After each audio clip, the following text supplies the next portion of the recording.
बागेश्वर धाम में हुई व्यक्ति की मौत के बाद शुक्रवार को यानी 4 जुलाई को धीरेन्द्र शास्त्री ने अपना जन्मदिन सादगी के साथ मनाने का ऐलान किया। वहीं धीरेन्द्र शास्त्री ने अखिलेश यादव के आरोपों पर भी अपनी राय रखी है। उनका जन्मदिन मनाने के लिए देश भर से श्रद्धालु बागेश्वर धाम भी पहुंचे थे, जहां पर धीरेन्द्र शास्त्री ने कहा कि वो 2 दिन पहले बागेश्वर धाम में हुए हादसे से बहुत दुखी हैं, जिसमें एक व्यक्ति की मौत हो गई थी। ऐसे में उन्होंने अपना जन्मदिन सादगी से मनाया, लेकिन कोई पार्टी करने का फैसला नहीं किया। जन्मदिन के मौके पर आगे क्या कुछ कहा है, सुनिए।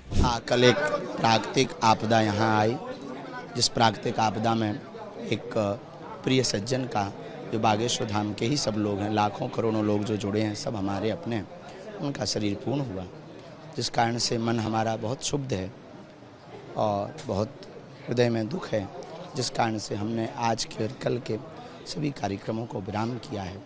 किसी भी प्रकार से धूम धड़ाका संगीत आदि के साथ उत्सव को नहीं, सामान्य तरीके से भगवान नाम जप करते हुए, ऐसे भी नित्य जन्म ही है, भगवान की इच्छा है, भगवान जो करते हैं। तो आज के इस समय पर हम यही कहेंगे कि जन्म दिवस को पाश्चात्य संस्कृति के साथ नहीं, कैंडल बुझाकर नहीं, दीप जलाकर मनाएं। वहीं समाजवादी पार्टी के अध्यक्ष अखिलेश यादव के आरोपों पर भी धीरेन्द्र शास्त्री ने अपना बयान दिया है, लेकिन अखिलेश यादव ने क्या कुछ टिप्पणी की थी इस हादसे पे, पहले वो सुनाते हैं। और जो घटना हुई इटावा में, जो कथावाचकों को मैंने बुलाया, वो मैंने इसलिए बुलाया कि समाज में दूरियां ना हो।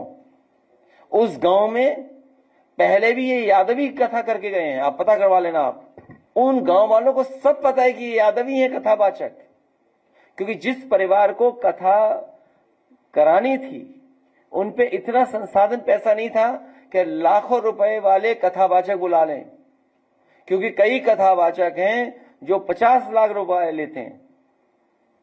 कोई किसी की हैसियत है कि धीरेन्द्र शास्त्री को बुला ले अपने घर कथा के लिए?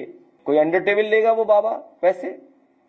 आप पता करवा लीजिए, अंडर टेबल नहीं लेते हैं वो धीरेन्द्र शास्त्री। क्या कथावाचक की पता कितनी कीमत होगी उनकी, फ्री थोड़े नहीं। तो ये यादव लोग कथा कहते, तो कथा तो हर समाज के लोग कह रहे हैं।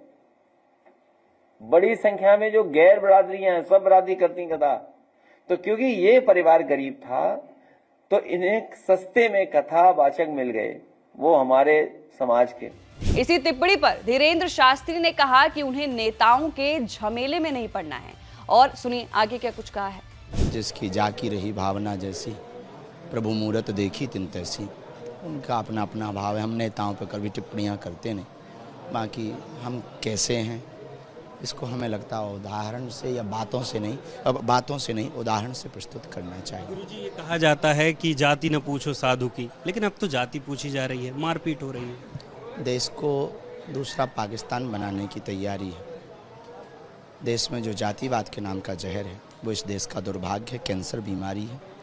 और हम जातिवाद के खिलाफ, जातिगत अभिमान जो लोगों में भरा है, उस जातियों के अभिमान से ऊपर उठाने के लिए पुनः पदयात्रा इस वर्ष करें। तो फिलहाल के लिए बागेश्वर धाम में जो हादसा हुआ टीन गिरने से, जिसमें 1 की मौत और 8 लोग घायल हो गए थे, उसके अगले ही धीरेन्द्र शास्त्री का जन्मदिन था, जिसमें उन्होंने बहुत ही धूमधाम से अपना जन्मदिन नहीं मनाया और जो बर्थडे पार्टी थी वो भी कैंसिल कर दिया।